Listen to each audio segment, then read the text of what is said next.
여러분은 외국 입국 시 어려움을 겪은 적이 있으신가요? 대부분의 한국 사람들은 그런 경험을 한 일이 없었을 거라 생각합니다. 외국인들 사이에서는 한국 여권이 무기이며 부러움의 대상이라는 사실을 알고 계신가요? 다른 나라로 여행을 가거나 출장을 갈 때 비교적 쉽게 입국할 수 있는 여권의 혜택을 누리고 있는 한국 사람들은 정작 한국 여권의 파워를 모를 것입니다.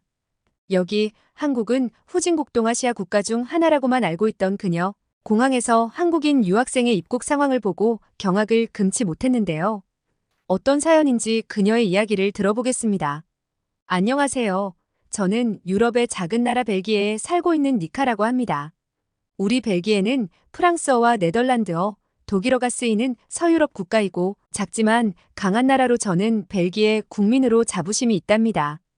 왜냐하면 벨기에는 전 세계에서 폭동이나 소요 없이 가장 긴 시간 무정부 상태를 유지한 나라로 기네스북에까지 오를 만큼 중앙정부가 없더라도 국민들이 각자의 위치에서 벗어나지 않는 책임감이 있는 나라이기 때문이죠. 그리고 다들 유럽연합본부가 독일이나 프랑스 어딘가에 있을 거라 생각할 수 있지만 벨기에의 수도 브뤼셀에 있고 북대서양조약기구본부, 유럽연합군 최고사령부, 유럽연합 회의기구 등 유럽의 주요 기관들이 집중적으로 위치해 있는 나라이죠.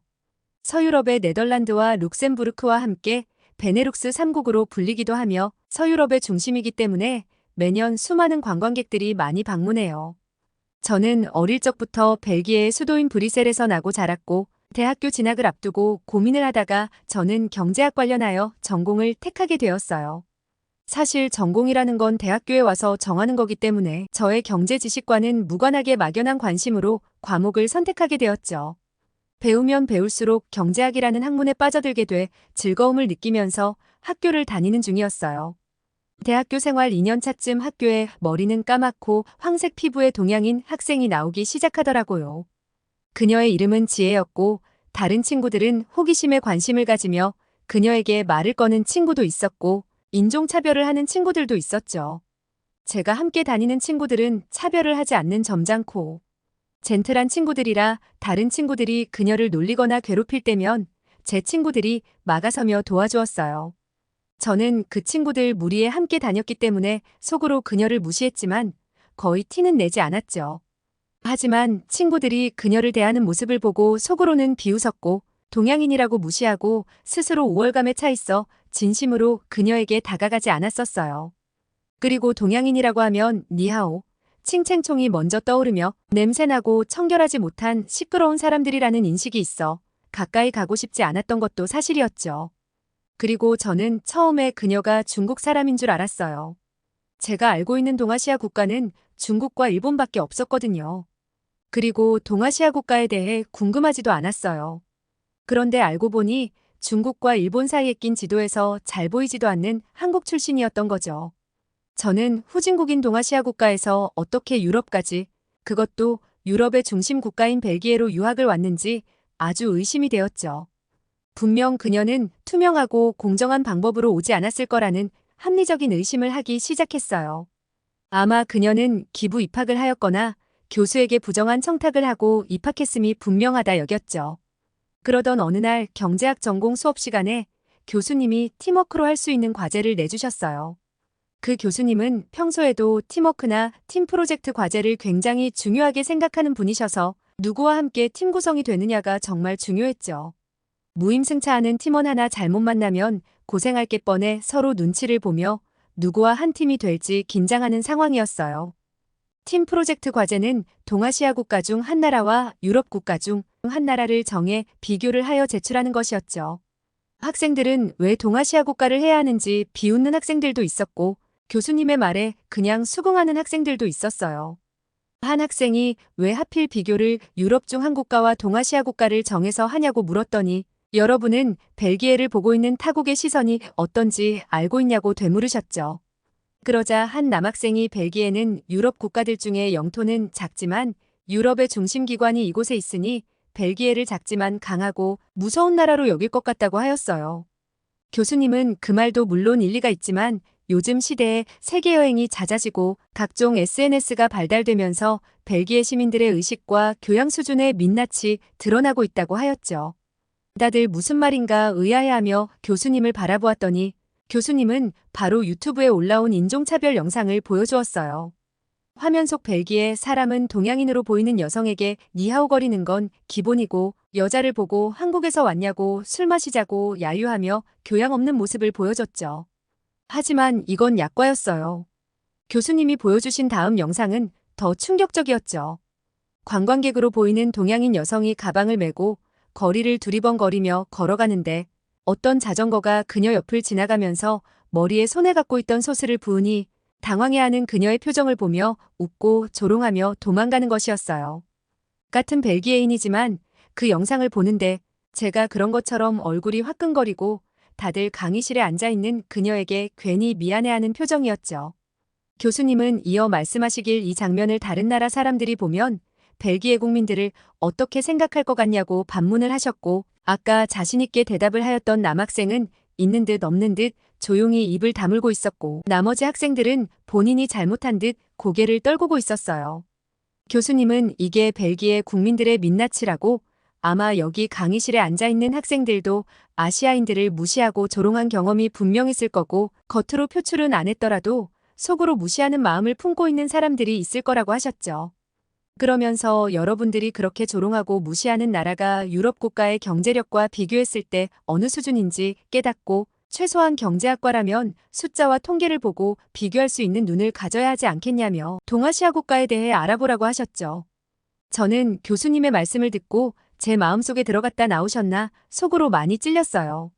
한편으로는 현재 강의실에 벨기에 사람만 있는 게 아닌데 다른 나라 사람 앞에서 벨기에를 폄하하는 것 같아 교수님의 태도가 밉기도 하였죠. 팀 프로젝트의 구성 인원은 4, 5명씩 구성해야 하는 것이었고 다른 친구들은 빠르게 팀을 구성하였는데 교수님한테 저런 말을 들은 직후였는데도 한국인 유학생인 지혜는 팀 구성을 못하고 있는 것이었죠. 그때 제 친구의 무리인 알렉산드라와 마리아가 지혜에게 함께하자고 권유를 하였고 그렇게 해서 우리 넷은 함께 팀 프로젝트를 진행하게 되었어요. 프로젝트의 과제는 두 나라를 정하여 그 나라의 경제 분석과 문화에 대해 보고서를 작성하는 것이었고 다른 친구들이 한국에 대해 궁금해하여 과제는 지혜 모국인로 정하게 되었어요. 저는 그때까지만 해도 동아시아는 일본 빼고 다 후진국이라는 인식이 강하게 있었고 내가 지혜라면 모국이 다른 나라에 비해 못 살기 때문에 경제 수준과 문화의 실체가 드러나면 부끄러워 마다했을 텐데 지혜는 망설임 없이 한국에 대해 프로젝트를 하자고 동의하는 것이었죠. 그녀의 당당한 태도에 저는 속으로 어디 믿는 구석이 있는 건가 궁금하기도 했어요. 우리의 팀 프로젝트는 그렇게 시작되었고 저의 첫 번째 과제는 한국의 경제 수준에 대해 조사하는 것이었어요. 저는 한국 경제에 대해 조사를 하다 결과에 놀라움을 금치 못했어요.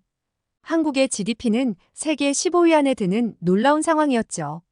게다가 한국은 IT 강국으로서 디지털 기술이 발전해 있고 교통도 편리하고 의료시설이 발달해 있는 등 다양한 인프라가 있다는 것이었어요.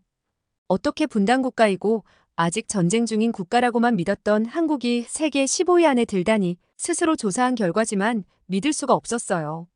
그리고 한국 문화에 대해선 관심이 없었는데 조사하면 할수록 벨기에 10대들 중 K-팝에 열광하지 않는 학생들이 드물 정도였죠. 그리고 벨기에에서는 특히 태권도가 인기가 많은데 필리프 벨기에 국왕은 태권도에 대한 관심이 많고 태권도 보급에 기여한 공로로 국기원을 터 태권도 명예 8단을 받았다고도 했죠. 벨기에에서 태권도 인구는 약 1만 명 정도로 1200만이라는 작은 인구수에 비해 1만 명 정도로 상당히 많았죠. 생각보다 한국은 전쟁 후 단 몇십 년 만에 지금 같은 성장을 했다는 사실이 믿기 힘들었죠. 이와 비교하니 벨기에는 몇십 년 만에 한국처럼 도약한 것이 아닌 예전부터 있던 것을 지켜왔던 것 그리고 주요 기구들이 브뤼셀에 있는 것 말고는 한국처럼 뚜렷한 성장 문화는 없는 것 같았어요. 오히려 벨기에가 최고다 하는 식의 생각이 초라해지고 한국은 더 치켜 세워지는 것 같아 그녀에게 조금 질투가 났어요. 벨기에가 잘 사는 나라지만 GDP가 상위 랭킹에 있는 것은 아니라 유럽 국가들 중 비교할 나라를 영국으로 하자고 제안하였죠. 그리고 유럽 국가끼리는 여권만 있으면 기차나 비행기를 타고 손쉽게 서로 왕래할 수 있기 때문에 가까운 나라는 함께 여행하며 경제 수준과 문화를 직접 체험하고 오자고도 제가 제안했어요. 유럽 친구들은 어릴 적부터 다른 유럽 국가는 어렵지 않게 다녔기 때문에 거부감이 없을 거라 짐작했지만 지혜는 좀 주저하는 것처럼 보였죠. 그녀는 과제를 하러 여행까지 가냐고 했지만 실제 경험한 것을 토대로 프로젝트를 완성하면 훨씬 좋은 점수를 받을 수 있을 거라 설득했어요. 저는 그녀가 난민 문제로 출입국이 엄격해진 유럽에서 입국 거부를 당할까봐 두려워 여행 제안에 주저했다고 생각했어요. 하지만 다른 팀원들과 그녀는 이번 프로젝트가 졸업을 하는데 영향력이 있는 과제인 걸 알고 있어 결국엔 수긍하고 다 함께 영국으로 가게 되었죠. 지혜를 제외한 우리는 모두 벨기에 사람들이었고 유럽 국가를 제외한 다른 국가는 모두 입국 심사를 하는 것으로 알고 있는 영국이라 지혜를 까다롭게 인터뷰할 수 있을 거라 생각했어요. 이러면 안 되지만 입국 심사를 하면서도 알게 모르게 그녀와 우리나라의 위치를 조금이나마 인지시켜주고 싶었던 마음이 있었던 것 같아요. 드디어 영국에 도착해 입국 심사대에 도달하게 되었어요. 그런데 입국 심사대에서는 너무 충격적인 일이 일어나고야 말았죠. 바로 한국인 유학생 지혜는 우리와 마찬가지로 그 어떤 인터뷰도 하지 않고 바로 통과하게 된 것이었죠.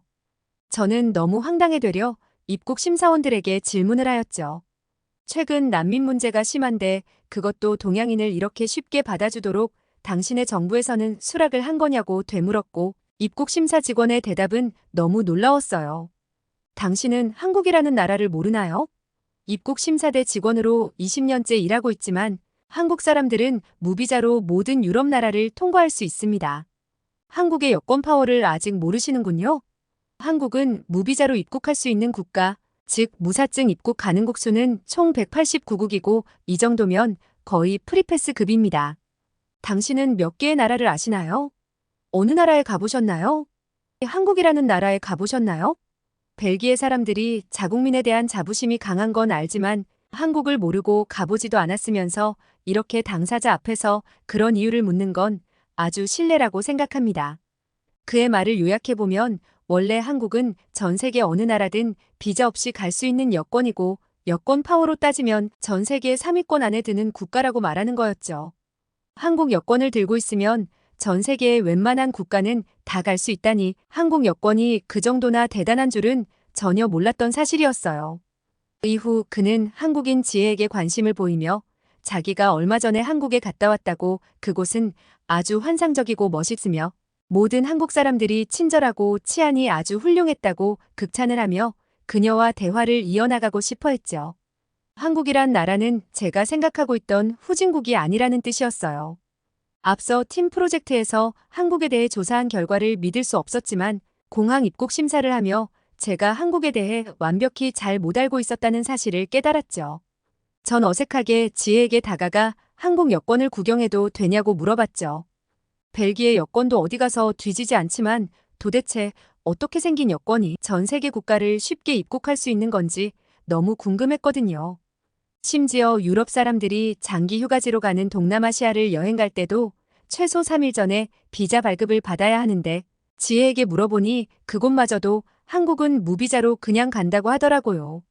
한국 여권이 이 정도로 힘이 세다는 게 정말 놀라웠죠. 심지어는 미국 여권도 이길 정도니까 말이에요. 동양에서 온 한국인이라고 무시하고 깔보았던 제 자신이 너무 부끄러워졌어요.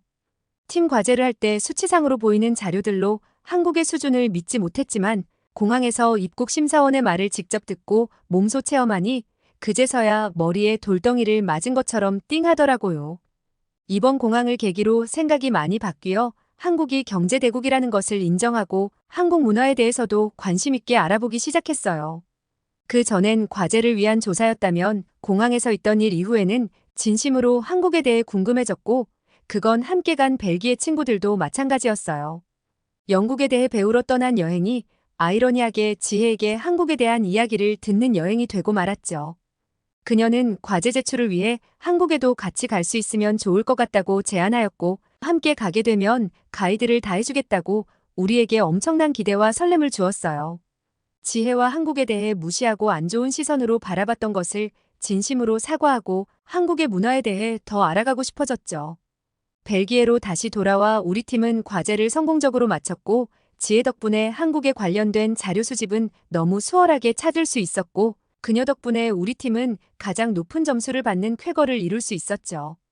우리는 모두 그녀에게 고맙다고 다 지혜 덕분이라고 감사를 표했고 그녀는 너무 겸손하게 다 같이 한 노력이니 우리의 성과라고 말해주었어요. 우리는 그날 축하 파티를 하자고 브뤼셀 광장으로 향했고 너무 놀라운 광경을 목격하고야 말았죠. 브뤼셀 로얄 갤러리 생이베르 거리를 친구들과 지나고 있는데 한류 커뮤니티에서 K-팝 댄스 플래시몹 행사를 하고 있는 것이었죠. 생위베르 거리는 유럽에서 가장 오래된 상가 중 하나로 해마다 수백만 명 이상의 관광객이 찾는 곳이에요.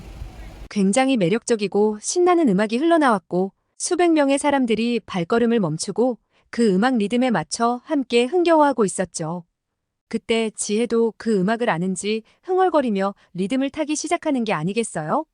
저도 알 수 없는 음악에 매료되어 신나게 즐기고 있었는데 그 음악이 바로 K-팝이었어요. 춤추는 모습을 보는 것만으로도 에너지가 전해졌고 어떤 아주머니는 40이 넘었지만 K-팝의 열성적인 팬이라고 중년을 위한 K-팝 댄스 워크숍이 있다면 참여하고 싶다고도 하였죠. 저만 유행에 뒤처졌는지 이제야 K-팝을 제대로 듣고 보다니 세계인들이 왜 이렇게 K-팝에 열광하는지 무척 이해되는 공연이었어요. 저는 저 음악이 뭐냐고 어떤 가수의 것이냐고 물었고 지혜는 블랙핑크와 BTS의 음악이라고 하였어요. 우리는 그 자리에서 BTS를 찾아보았고 사진으로 그들을 보는 순간 너무 놀라고 말았죠. 동양인 남자를 보며 잘생겼다고 느낀 적은 단 한 번도 없었는데 BTS는 달랐어요. 다들 피부도 좋고 이목구비도 또렷하며 노래도 잘 부르고 목소리도 매력적이며 춤까지 잘 추니 세계인들의 여심을 사로잡을 수밖에 없겠다 싶었죠. 그 공연은 K-팝 댄스 동호회였고 저도 그들의 춤을 너무 배우고 싶어 참가 개최자에게 나도 배울 수 있냐고 물어보았어요. 그곳은 K-팝 아카데미에서 나온 학원생들이 K-팝 댄스를 공연하는 것이었고 강사로 보이는 한 여성이 아쉬운 표정을 하며 올해 K-팝 아카데미 수강 신청은 시작된 후 하루가 채 지나기 전 80명 정원이 조기 마감되었다는 이야기를 하였어요. 6개월 뒤에 모집을 하니 그때 다시 신청해보라는 말과 함께 명함만을 건네받았죠. 지혜는 우리가 한국 문화에 빠져든 것을 보고 혹시 한국식 치킨을 먹어보았냐고 물었고 우린 아무도 한국 음식을 먹어보지 못했다고 하였죠. 그녀는 벨기에에 와서 한국식 치킨이 너무 먹고 싶어서 종종 해먹곤 했는데 드디어 한국식 치킨을 파는 곳이 루벤에 생겼다고 먹어보지 않겠냐 제안하였죠. 루벤은 브뤼셀에서 차로 30분 정도 가야 하는 거리라 부담 없이 갈 수 있는 거리였어요. 우리는 이미 한국에 대한 관심이 폭발적으로 많을 때라 흔쾌히 알겠다고 하였어요. 벨기에는 감자튀김으로 유명한 곳이라 치킨 요리는 KFC에서 판매하는 너겟 종류가 대부분이었지만 닭을 튀긴 게 치킨인데 솔직히 그녀가 말하는 한국식 치킨이 특별할 게 있다고 생각하진 않았어요. 지혜는 벨기에의 환상적인 감자튀김과 한국식 치킨의 조화는 말로 표현을 할 수가 없다고 너무 강력 추천을 하였고 한국식 치킨을 먹으러 가게 되었어요. 우리는 루벤에 도착하였고 치킨집을 보자마자 깜짝 놀라고 말았어요. 알아볼 수 없는 한글로 상호가 써 있었고 처음 보는 한글은 너무나도 아름답고 예뻤어요. 그녀는 치킨집 이름이 서울남역이라고 하였고 그 뜻이 무엇이냐 물었더니 한국의 지하철역 이름 정도라고 생각하면 된다고 하였죠. 그러면서 그녀는 한국어를 잘 모르는 사람이 지은 상호 같다고 한국에서는 남서울역이라고 불린다고 말해주었어요. 그곳은 한국인이 하는 가게는 아니었지만 꽤 매력적으로 보였고 가격이 저렴한 편은 아니었죠. 지혜는 사실 한국에서 저 치킨을 먹으면 훨씬 싼데 벨기에는 상당히 비싼 편이라고 하였죠. 하지만 이곳 아니면 먹을 수 없기에 경험할 가치는 있다고 하였어요. 치킨에는 맥주라고 그녀는 코리아 맥주도 함께 먹자고 하였어요. 우리는 서울 코리안 기본 후라이드 치킨과 양념치킨을 강력 추천한다고 하였고 우리는 그녀의 선택에 따라 두 메뉴를 먹어보았어요. 양념치킨을 먹으려면 2.5유로의 추가 지불을 해야 했지만 그럴 만한 가치가 있다고 하였죠. 드디어 주문한 치킨이 나왔고 우리는 치킨 맛을 보자마자 맛있어서 환호를 지르고 말았어요. 게다가 그녀가 추천한 맥주와 함께 먹으니 그 맛은 정말 환상적이었어요. 바삭바삭하고 양념이 잘 배어 속은 정말 부드러운 맛이었어요. 지혜는 사실 한국에서 이 양을 먹으면 훨씬 맛있고 이 가격에 반밖에 안 된다고 말하였고 더 맛있는 한국식 치킨을 맛보여주지 못해 아쉽다고 하였죠. 우리는 지금 이 맛으로도 충분히 감동하였는데 한국에서 먹으면 얼마나 더 감동적이겠냐고 다들 기대에 찬 눈으로 그녀를 바라보았죠. 그러자 지혜는 아주 놀라운 이야기를 했어요. 한국에서는 이런 음식을 원하는 시간 장소에 구애받지 않고 언제나 먹을 수 있다는 거였죠. 밤 11시가 넘어서도 따끈한 치킨이 집으로 배달이 되며 주소가 불분명한 한강 잔디밭에서까지 먹을 수 있다는 말을 하였어요. 지혜의 말을 들으면 들을수록 그런 세계가 진짜 존재하나 의심이 될 지경이었죠. 그녀는 곧 방학이라 잠시 한국으로 돌아갈 예정인데 그때 한국에 오면 관광을 함께 시켜주겠다고 하였어요. 자기가 벨기에에 살다 보니 사실 한국이 얼마나 편했는지 이제야 느낀다고 저희에게 한국에서 일주일만 지내보면 얼마나 신세계인지 놀랄 거라고 하였죠. 우리 모두는 그녀가 하는 한국 이야기에 푹 빠져 당장이라도 비행기 티켓을 끊어 한국으로 놀러 가고 싶었어요. 그녀는 지금 항공권을 예약하거나 경유를 하면 그리 비싸지 않은 가격에 갈 수 있다고 말하였지만 시간과 여행 경비가 필요하니 아르바이트를 이번 방학 때 열심히 해서 한국에 갈 돈을 모은 후 가겠다고 하였죠.